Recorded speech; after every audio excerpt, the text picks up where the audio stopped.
All right, welcome back to another episode of the Cameo podcast, Civic Election Edition. Once again, because it's very important that you get out and vote. Sitting at Zach's Cafe, which is the choice of my next guest, Jennifer Adams. How are you doing today?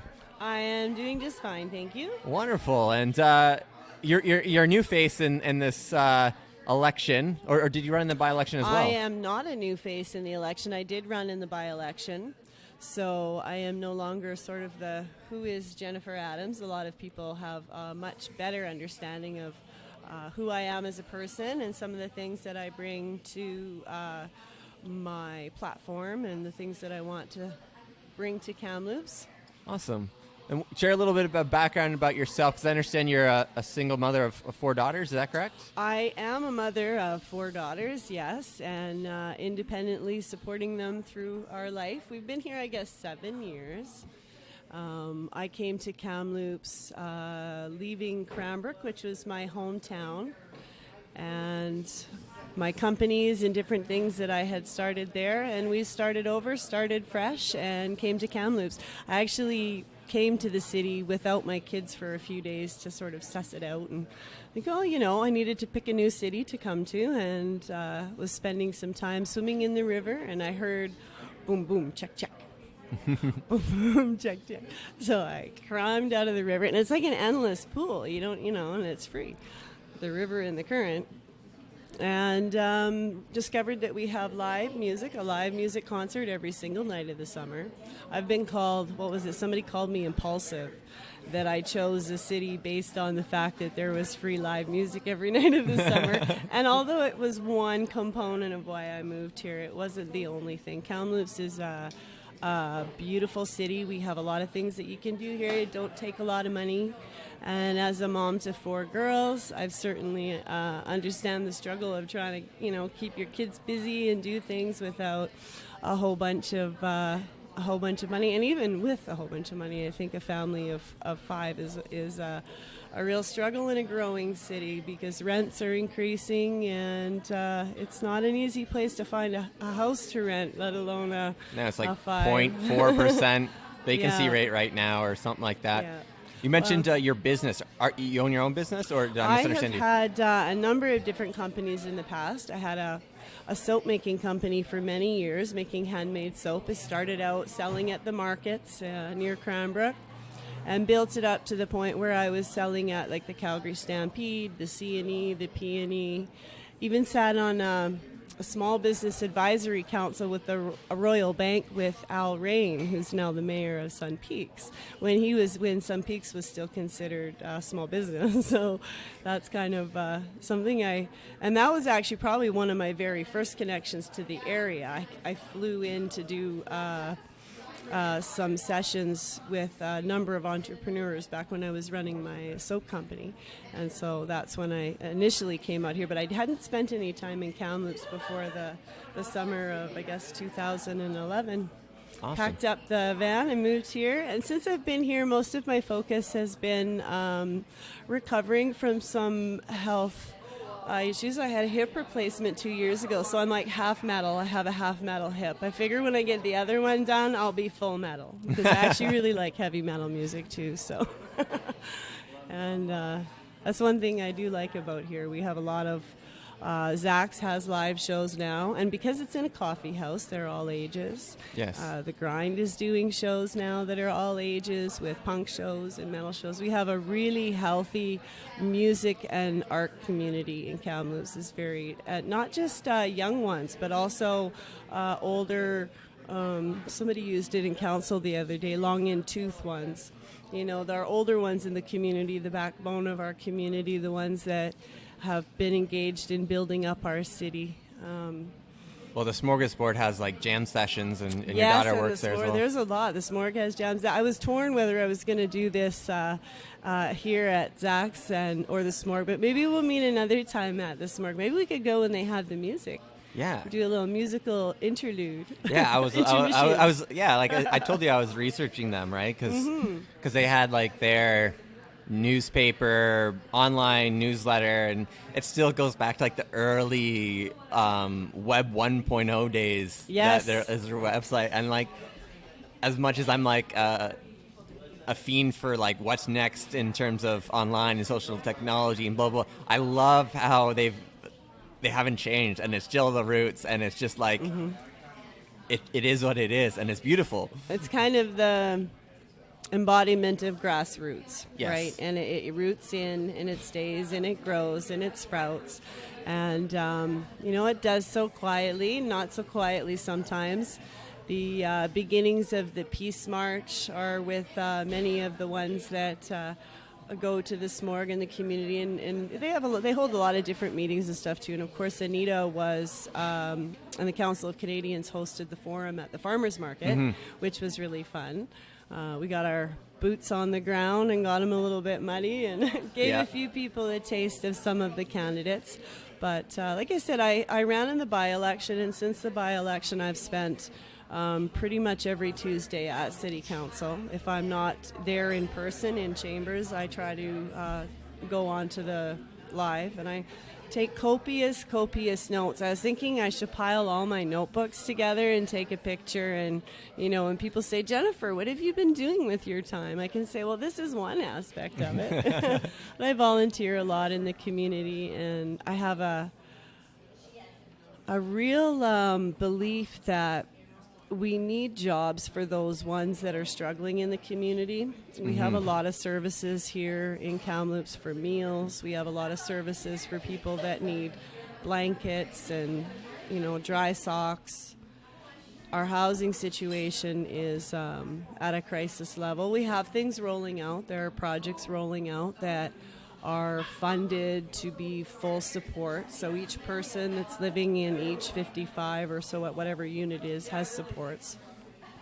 And hopefully they get the supports that they need to get into the treatment piece. Because without that, I'm a big supporter of harm reduction and things, but we have gone too far. We just need to make sure people actually have access to the treatment as well. There's a lot of things I'm really passionate about, and I get frustrated. So I think that's probably why I ran. It's like, can we do it better? Can we do it different? Can we do it more efficiently? And throwing money at problems doesn't fix it.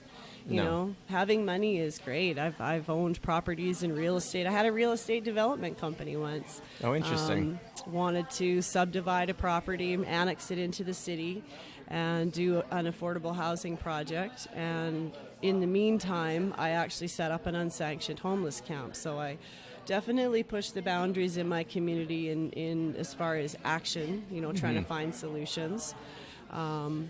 But I often go back to, moving them along, and having one sleeping in our doorways or in our alleys is not safe. We don't want to see it. We want to have more for people. And the refugee-style camp or the homeless camp is one piece that, even though cities and most of the community really comes out and rallies it against it, it organizes the chaos.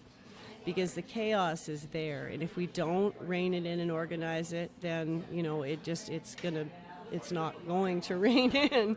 Yeah. So sometimes really outside the box proposals and really different types of things and strategies need to come into place until we can get the brick and mortar built, and that's going to take time.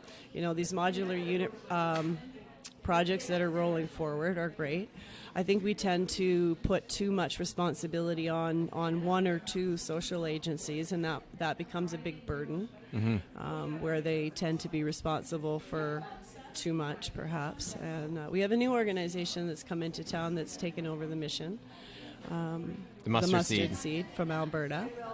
So I'm happy to see that they're in Kamloops, because I truly believe that they will help to further develop the programs to transition people from services, get them working, figure out how to fund the initiatives of social enterprise that starts up to help getting folks back to work.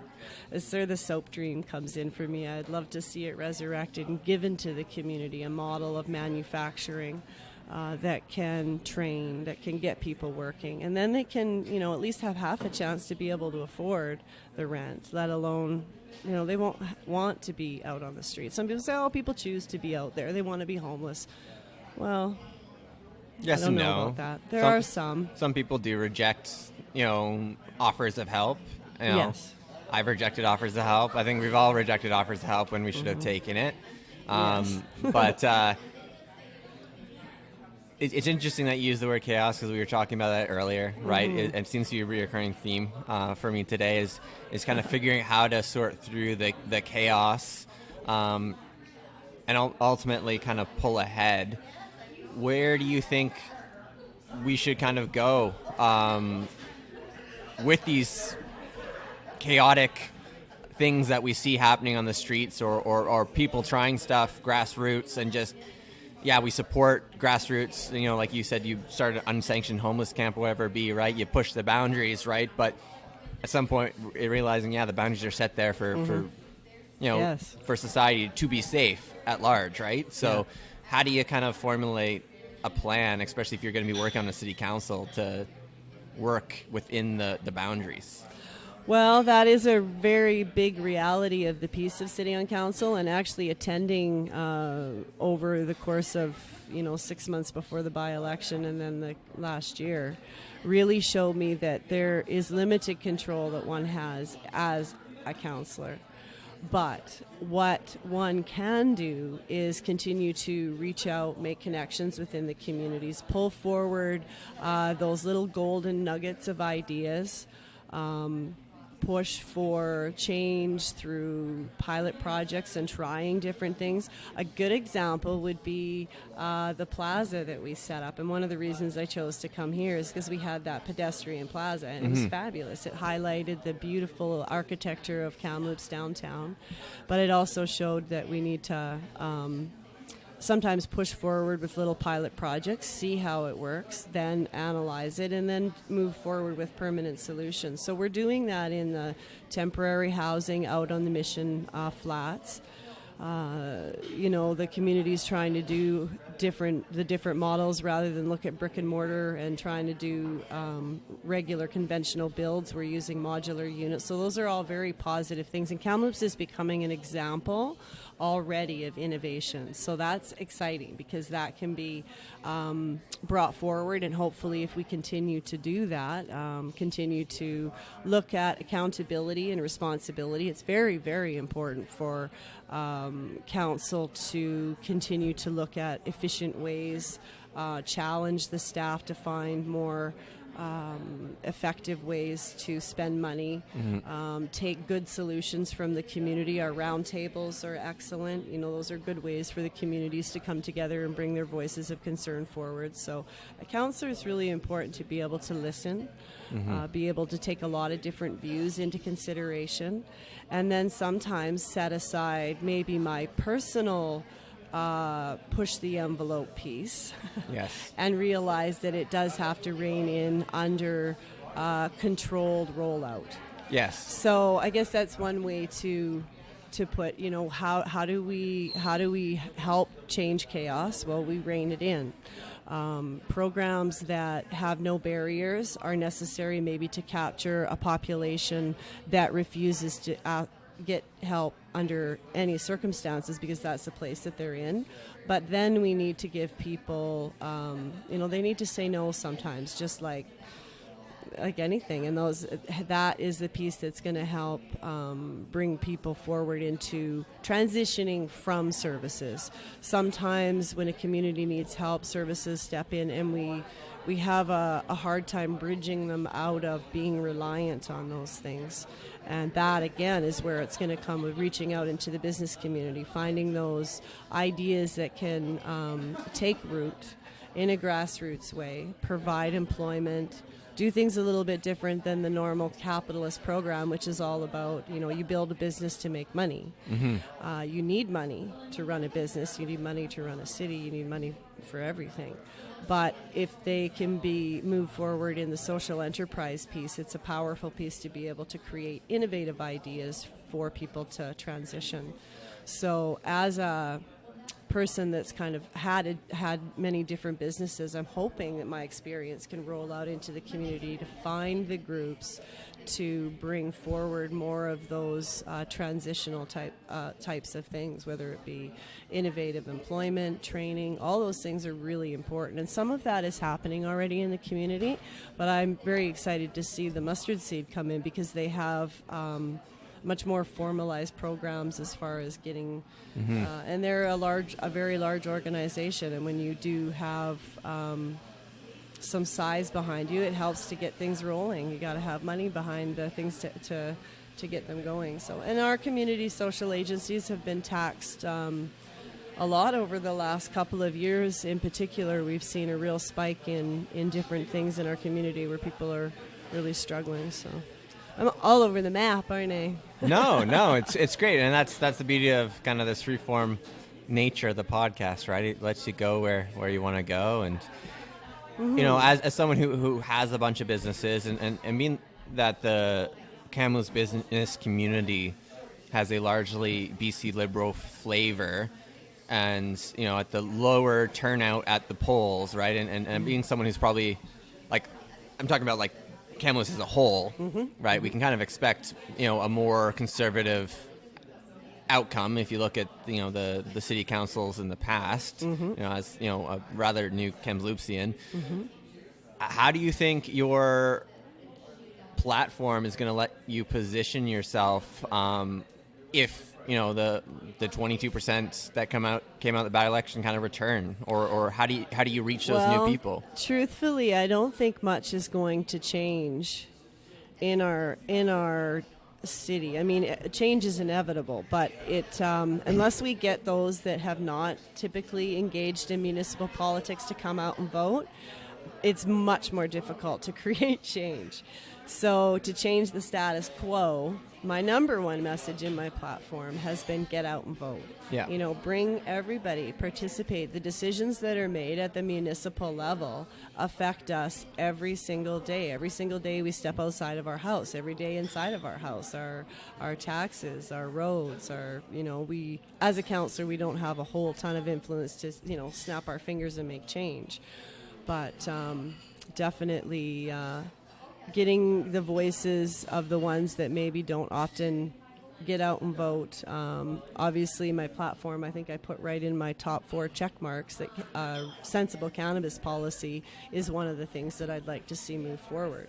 In Kamloops, we have had announcements that the government is opening 3 government stores, and while I'm happy to hear that we are the first to make sure that people have access to recreational cannabis in the community, I also hope that our city planners, our staff, can push really hard to make sure that we also have the private stores come in as well. And it's my understanding that the province is accepting applications for Kamloops for private. So we're number 1 again. So yeah, I'm familiar with 2 locations, well, 3 actually locations that are more or less pretty far along in the process. Yes. And my actual candidness about my cannabis use, amongst other things, has actually got my name in the business community in different ways.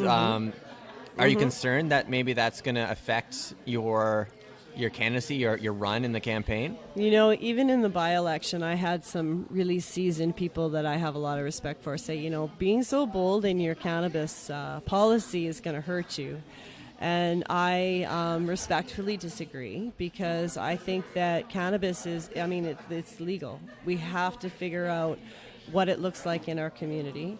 And it's one of those hot potatoes. It's changed now. I think people are now putting on a cannabis flag and identifying with it because they realize or maybe recognize that it's a big part of our community. Maybe not necessarily that 22% that came out and voted in the by-election.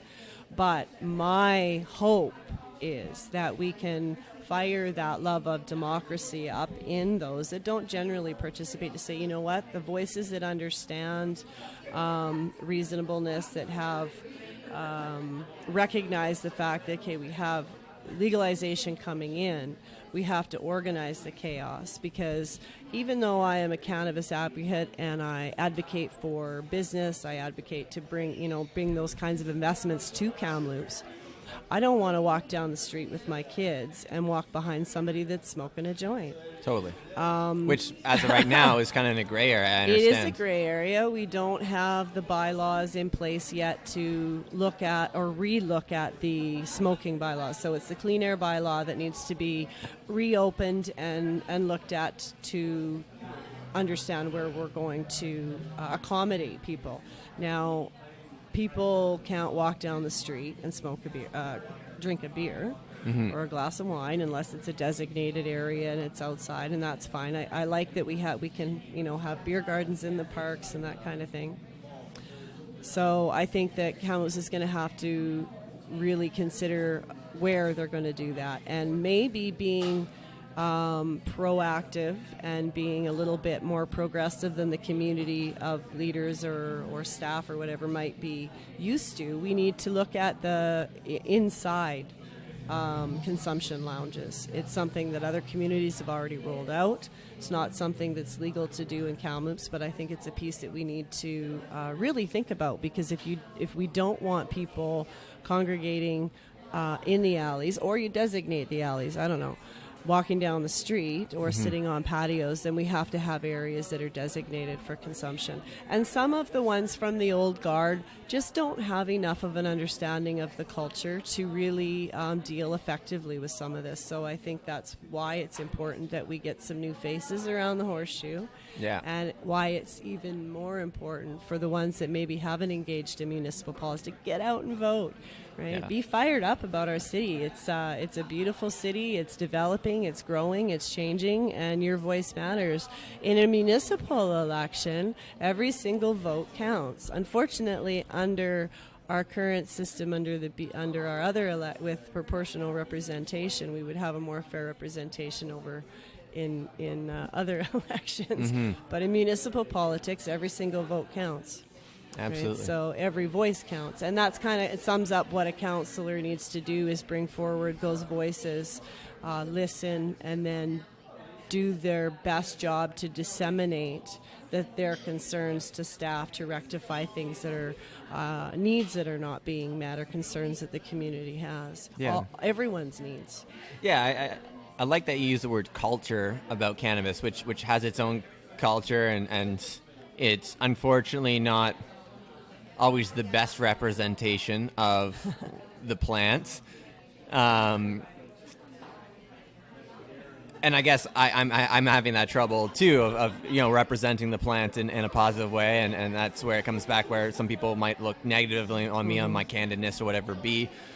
But with Kamloops being the location with a government store, Yes. do you think our city council could almost reinvent the culture that is cannabis? I think so. I think that we've been obviously given the reins, so that's great. Run with it. Become the city that everybody emulates, and do it thoughtfully. Do it with consultation, by talking to the right people. When I need to find out anything, I go straight to the source. You know that as a journalist. Oh, I'm not a journalist. Well, what do you consider yourself as? A documentarian. A documentarian. Well, as a documentarian, I think a journalist is able to pull the facts out and relay what's relevant. Yeah. Since I just hit record, I just document, and I let other people And what did you do in the past? Have you been involved in...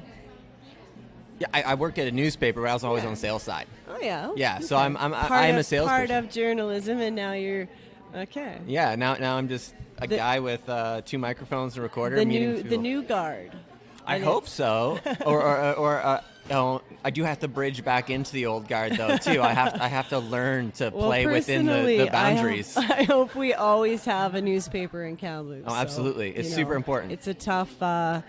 it's not an easy thing. And in today's day and age, getting information directly from the source and making sure that the truth gets out there is very challenging, because social media has created an opportunity for a lot of smoke and mirrors, a lot of fear-mongering, and not so good stuff. But it also can be used to harness all of the positive things, too. And that's one of the things that I'm hopeful in my campaign, that people will... appreciate the fact that I didn't buy into the more money you spend.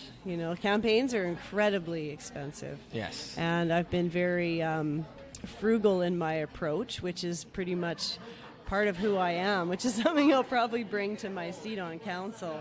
Can things be done more efficiently? Can things be done more frugally? Because the money we're spending is not our own. I kind of feel like that way with my money. It's really my children's.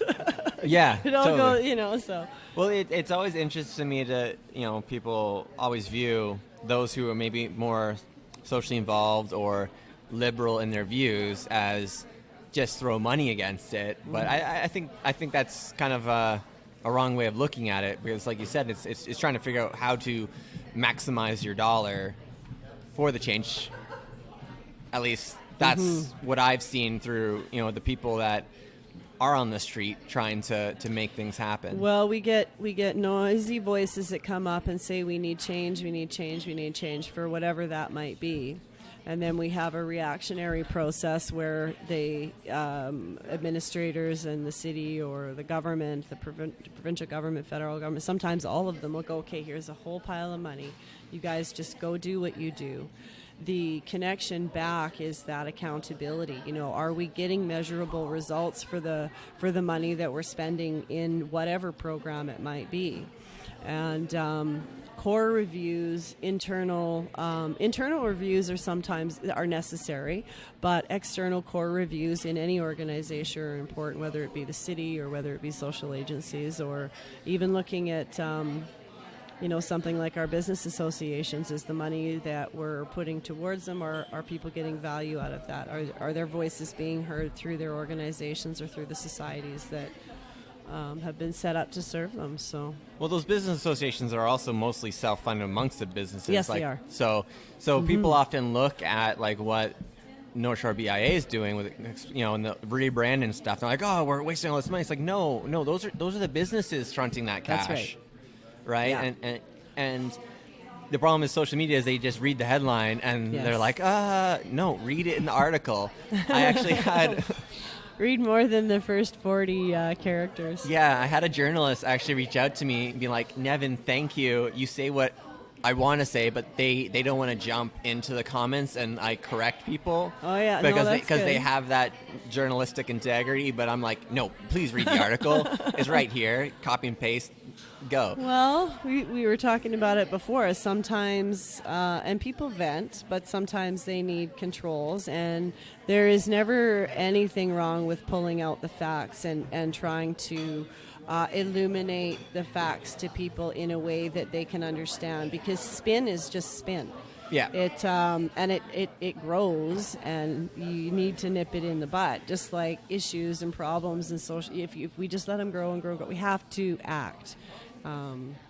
So very action-orientated individual that I am. I hope that I can bring that to my seat on City Council and be bold and move forward in some different with some different viewpoints, with the ear to listen to anybody. All the groups in the communities that have different issues to bring forward need to feel that they have the ability to go to council and communicate. The neighborhood associations are really important.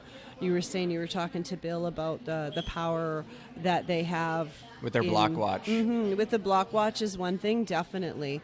But beyond that, even bringing the voices of the neighborhood forward in regards to city projects, in response to hotspots of criminal activity. Those collective voices coming forward through the neighborhood associations can be used through our other committees that we have set up within the city, whether it be parks, whether it be social planning, that again it condensifies its response, its delegation to council, and then council can come forward with recommendations to staff to fix the problem.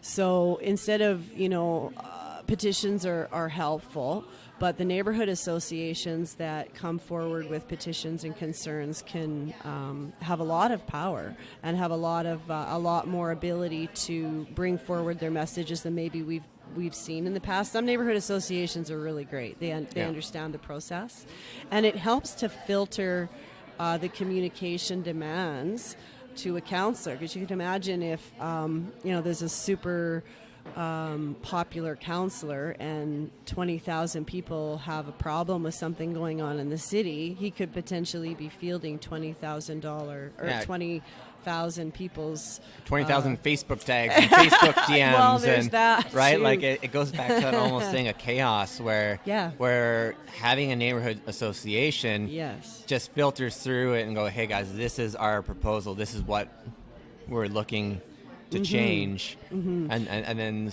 again, it goes back to like, yeah, filtering through the chaos and living within the borders that we've created so that stuff does happen, right? Yeah. And as someone who has issues with bureaucratic, some parts of the bureaucracy of things, right? Having to learn believe within in it. cutting red tape, if that helps Yes. to sum it up, because we building complicated systems that make everything inefficient. We create work for ourselves all the time within administrations, organizations, governments, so homes even, So yeah, keeping things simple, cutting red tape, especially amongst businesses and even within addressing the affordable housing, streamlining applications for suites, streamlining applications for carriage and different additions or whatnot onto a home are important to do because it can help address the fact that we are so undersupplied.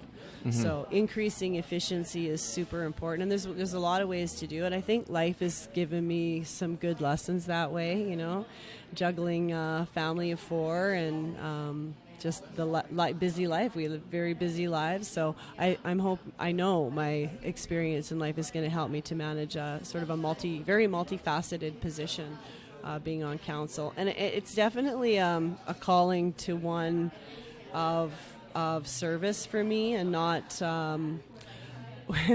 it's not for the spotlight. I'm used to being behind the scenes. I'm not necessarily really comfortable being the face of anything other than me. But I'm a work in progress that way, trying to be more self-promoting and a little more comfortable in front of the spotlight. You got to learn to work the spotlight when it's shone on you and how you approach yourself, which, I was having that conversation today of someone who had the spotlight thrust upon them, and then it was in a negative sense, but also had an opportunity for positive change, but then maybe they got caught more up in the spotlight versus their message, and it kind of degraded the message over time, right? And people's image changed of them through that, right? How do you think the council, though, can get in front of more people in Kamloops on a day-to-day basis, to grow that 22%? I think it's important for all the candidates just to be out anywhere there's people gathering, taking part in the core questionnaires and stuff that are coming. I was kind of surprised to see a couple of blank spots on one of the last articles in the paper. Those are really important pieces, because there are some people that can't get out to the events, the forums or whatnot, so participating in all of those things are really important. Feet on the street, knocking on doors, those connections, and that's a powerful piece that I believe I bring, is that over the last year and prior to with the by-election campaigning there, I spend a little bit of time every day connecting with people. I might just be walking down the street and I'll strike up conversation.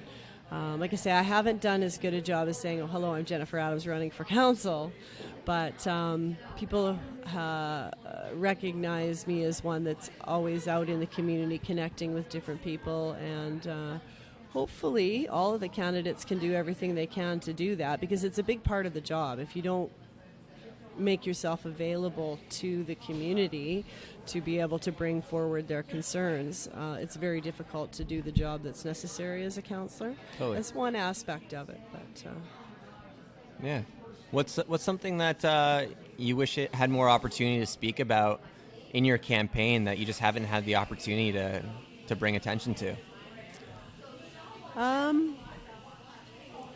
It is really challenging in a campaign because everything is so focused on. This is really a nice format. How many people will sit and listen to this long of a dialogue? I don't know. But it changes. It's growing. Yeah. It's growing because I'm in this little sprint of civic election people, right? But yeah. there Thank you, by the way. There isn't really any data to show like how far people listen to it. So if you are listening, thank you. Yes, thank you very much. And let us know you're listening. Yeah, exactly. And share. It's at Kootenai Jen, I think. Yeah, I decided to keep my Kootenai tag because I'm from Cranbrook. Yeah. And that's one piece, just as far as understanding cannabis culture and understanding the importance of bigger picture, like provincially and federally, that we bring in the current market. BC has got a lot of backbone that's in the illicit market. Yeah. You can't just wipe them out. They have to be brought into the new system, and hopefully the ones worth their salt are jumping through those hoops. Yeah. Coming online to be able to continue to contribute to the economy. I mean, they may have only been contributing cash and not paying taxes, but they were still they're still contributing, and being from the Kootenays, it's a big part of life there. So totally. And I was just reading this morning in the National Post that it was my understanding initially there was 31 LPs that have signed agreements with the BC government. 12 of those are actual BC LPs, but there still is opportunities for the other growers to then sell to those licensed LPs, right? But that's on a contract basis, right? Exactly. Which is challenging. And as someone, I don't know if I really advocate that. I've reached out to a few different people in the legal space in a variety of ways to kind of get their opinions, but because it was a part of a culture, and whether people like talking about it or like keeping it behind the curtain themselves, it's the world is looking at BC as the epicenter for cannabis culture for the world. Well, and it's a little bit sad to me that a big chunk of the recreational cannabis that people in BC and Kamloops will be buying is not grown in BC. A lot of Quebec. So I do have issue with that. I think we need to do a much better job at bringing in the small. Monsanto pod is kind of where we're going with recreational, and we need to do really. The voices need to continue to support the small growers. Collectives are popping up. They're trying to unite and grow strong together to make sure that they have a future in the industry that they have rolled out. Well, and you can look at you can research this if you're listening. It's true. LPs have been caught using pesticides that were banned, and there's been mold being sent out to medical patients and mites. And well, sometimes most of the culture that's come forward from the past is not mass grows. They're not massive because they've been somewhat in the underground. The medical cannabis legal growing community is huge. Some of the dispensaries that are in town, some people say that the supply that they have is all illegal, and it's not that it's illegal. Most of it, and some of the shops will only buy from those that have medical licenses to grow. The caveat, I guess, or whatever it would be called, or the technicality that's creating them to be an illicit market is that they're selling to the retail market rather than up through the supply of mail order, which the provincial system for medical marijuana is very... And they're two different things. People don't have to know. There's cannabis, recreational cannabis, which is one thing, and then there's the medical marijuana market. Yeah. So they're two distinct things. And again, I think that's why it's so important that we have people that understand not just the history, but the culture. And there's been a lot of changes. It's, like I said, the last year I spent... I read a lot, whether it be council meetings, and a lot of our new legislation is something that I've chewed into and do try to digest and understand. So it's important that we have people involved in leadership positions that actually have some knowledge of that. And for some, I suppose, may say, I can't support that individual because they've done their homework and they've done their research and they've gone and talked to the businesses and they understand that cannabis and marijuana are a massive part of BC business, and I guess that's their prerogative. Yeah. But I think that those that sort of faulted in the past for being, what was the word cannabis? What? You've had a phrase, it was two C's, cannabis... I don't know. Oh, honky honk. What day is it? Yeah, downtown's loud today. Yeah, for Kamloops. Yeah, it's busy though. That's good. Like we're mid-afternoon on a Thursday, and there's lots of people in the coffee shop. That's great. It is, yeah. Zach's is always buzzing. Our downtown core has gone through a lot of changes in the last few years. It's exciting to see. A lot of younger entrepreneurs popping up shops. Yeah, and I go to the market quite often, and you go in. A lot of the people that are there that come out are from moving here from other cities. So we have this. A real regeneration of population coming here that are from other communities, and they're bringing lots of really innovative, interesting ideas, and so things are changing, things are bubbling forward. Some people think Kamloops was never going to change, and we are a lovely city because we still have that small town feel, but it is a city, and sometimes when Mr. Mayor says town, I give him a look. It's like, city? Yes. Well, I struggle with that myself, right? I use the word town, but I was just chatting yesterday. I mean, like, I need to remind myself and kick myself every time. This is a city. I actually sometimes will stop just as I did, because we do have to look at Kamloops through the lens of being a city and not just a small town anymore. But what we can do is make sure we harness the things that make Kamloops so beautiful and quaint, is that it has that small town feel.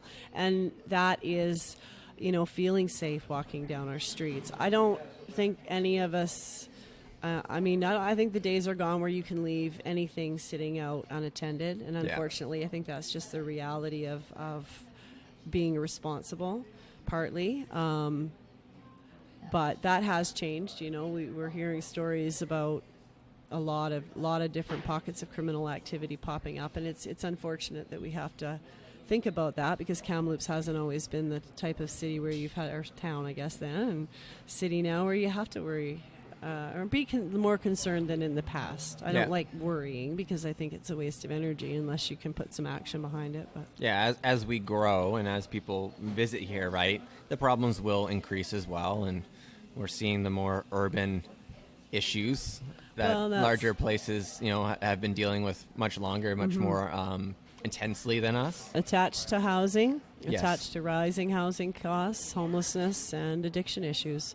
This fentanyl overdose crisis, and there's a lot of reasons that it exists, regardless of who is in government. None of that matters. None of it matters, who did what. Now we just have to we have to act to come up with solutions. I hate partisan politics, and yet I did fly up the flag and say, I've supported the executive in the past with the NDP, and I have built relationships with a lot of those who are currently in government. And I think that's actually a good thing in a very liberal, mentioned earlier that it's a very liberal stronghold. And that's true, but not necessarily. I think that... well, liberal in this context means more conservative. Yes. Right, yes. Which as from Ontario, just blew my mind. So where are you from? I'm from Cambridge, Ontario. Oh, okay. Which I would say is very similar to Kamloops in a lot of respects. And... there's a guy in my hometown who's running for city council as well, and he kind of made his name in kind of outrage politics through YouTube of sorts, of documenting these tree camps, right? The going in and cleaning up the homelessness and helping people. And then he recently did a little stint where he did vote naked online, and shot himself in the foot. Yeah. I don't know. Maybe? Like it's that question of is this spotlight for him, or is this is this something that really matters to him? Yeah, you touched on that, right? So trying to figure it out. But then there's another guy in my hometown, Jeffrey Shaver, who was a medical patient who, if you aren't aware, gets to consume cannabis wherever as a medicine. Yes. And the RCMP, the OPP, the Waterloo Region Police Force just took away, half ounce or I don't know how much over a year ago in his bong, and then so he proceeded to dance naked in front of every police station, and is now running for some sort of political thing, and so he's got some virality So he's behind him. using his But he's quite effective attention-seeking techniques to highlight the fact that we need to find solutions for people to have access to their medicine. Yes, yeah. Well, because he deals with, he uses it for some sort of mental health issues, right? And he's obviously talking about affordable housing and using transport himself to get around, right? And he ended up getting in trouble for lewd behavior or something, right? Where some other guy, for some reason, decided to lay naked in a public park and got a lesser hit. I don't know. There was another instance. Another instance, right? It's interesting to watch unfold in my hometown, right? That would be. Well, I can guarantee you I won't be running naked through any parks to try to get media exposure. No. In fact, I usually duck the camera. We were at the event yesterday, which was the Raise a Reader event. Yes. And I was very fortunate to be placed with Susan Edgell and this CFJC crew. And the camera, Chad was there filming, and I really need to learn how to find that spotlight and actually hone it in, but I tend to turn away. But I'm used to having somebody else, that I'm helping be in that position. Yeah, on the 21st, so. Depending on how things go for you, right? You're going to have to change quickly. I think so. Which is coming up like crazy fast. 24 days, I believe, or 25 days. What day are we at? 27. So quickly. 23, 24 days. Mm-hmm. We'll end up having a new city council. So make sure you get out and vote. Yes, everybody get out and vote. It's really very important, no matter who you get out and vote for. I am first on the list, so that makes it really simple and helpful. Although I would support mixed ballots, even though I do have a slight advantage. Yeah, we were chatting about that earlier because you and Nicholas Adams, right? Actually, we have like a double down advantage because if people have heard the message from Adams, they may not. I mean, if they're maybe that'll help. No relation. No relation. No. Yeah. But where can people find you? Anything else you want to kind of share? I'm using social media quite a bit. So Jennifer Dawn Adams. You can find me if you Google my name. I'm very much in the social. You're quite popular in the Nexus, or quite frequent. Yeah, I try to drop. That's got a good little bubble of activities, so I try to post there. I've got my candidate page, and then I also have a Twitter account that I. Twitter's dead in this town. And what's that? Twitter's so dead in this town. It is pretty quiet. I probably have more followers from out where you're from in Vancouver than I do in Kamloops. But I actually have been on Twitter for a long time. I really enjoy it.